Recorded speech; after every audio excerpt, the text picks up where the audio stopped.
Bonjour paysans et paysannes de Côte d'Ivoire, bonjour paysans et paysannes d'Afrique. Je suis Marcel Tia, président du Conseil national des syndicats agricoles de Côte d'Ivoire, le CONASACI, et membre du Conseil de gestion des générations BRICS+, chargé des coopératives agricoles en Afrique. Nous sommes aujourd'hui lundi 9 décembre 2024, fidèles à notre rendez-vous de tous les lundis. Et nous voulons rendre gloire à Dieu pour ce moment qui nous permet d'échanger avec tous nos auditeurs et tous ceux qui nous suivent tous les lundis. Le sujet qui nous réunit ces jours est le suivant. Filière café cacao en Côte d'Ivoire, pourquoi y a-t-il fuite de production chaque année vers les pays limitrophes et à qui cela profite? Il y a fuite de produits vers les pays limitrophes chaque année parce que, comme je le dis, depuis fort longtemps, nous décrions le prix qui n'est pas rémunérateur aux paysans de Côte d'Ivoire parce qu'aujourd'hui, la tonne de cacao a dépassé les 10 000 $, la tonne sur le marché mondial. C'est-à-dire, nous sommes autour de 7 000 francs CFA le kilogramme, pendant que le Conseil Café Cacao donne 1 800 francs aux paysans de Côte d'Ivoire. Le prix n'est pas rémunérateur. De deux, le différentiel ramassage est de 100 francs. 100 francs, ça ne peut pas couvrir convenablement toutes les charges de collecte et d'évacuation du café et du cacao, parce que, d'abord, il y a, pour ceux qui sont tentés de prendre des financements auprès des banques, il faut payer les intérêts bancaires. Ensuite, il faut payer les frais de route qu'on appelle les faux frais.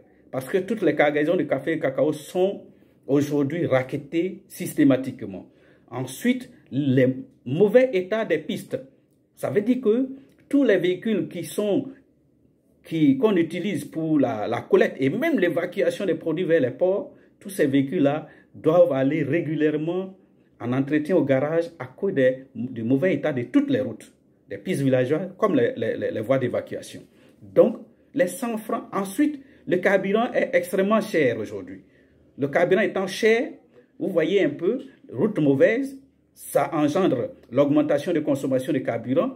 Sous cela, 100 francs est très insuffisant pour couvrir toutes ces charges-là. C'est pourquoi on a dit, pour qu'une coopérative puisse travailler, c'est-à-dire faire la collecte et l'évacuation, et pouvoir le faire sans qu'il s'en sorte avec des dettes, il faut un minimum de 250 francs CFA comme différentiel ramassage.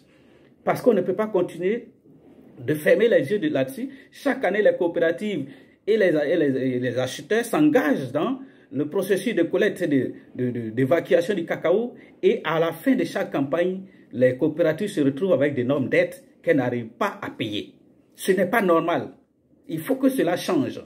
Ensuite, il y a, comme on le dit, le manque de financement des coopératives, tout simplement. On ne peut pas comprendre que depuis 1960, des dispositions ont été prises pour que les coopératives des paysans soient financées chaque année. Et depuis bientôt 10 ans, les coopératives, plus de 10 ans du moins, les coopératives ne sont pas financées. Et nos concurrents directs sur le terrain, qui sont les Libanais et autres, eux, ils ont du financement. D'où proviennent-ils leur financement? Et pourquoi le financement des coopératives qui devait être fait sur les réserves des Ivoiriens logés au Trésor français via la BCAO n'est pas fait aux coopératives de Côte d'Ivoire chaque année? Où ces financements-là s'en vont? Ou à quoi ça sert? Nous voulons savoir. Parce qu'on ne peut pas continuer de fermer les yeux là-dessus. Il faut qu'on nous dise à quoi ça sert tout ce manque de financement. Merci beaucoup. Et je pense que nous serons à lundi prochain. Excellente semaine à tous et à toutes.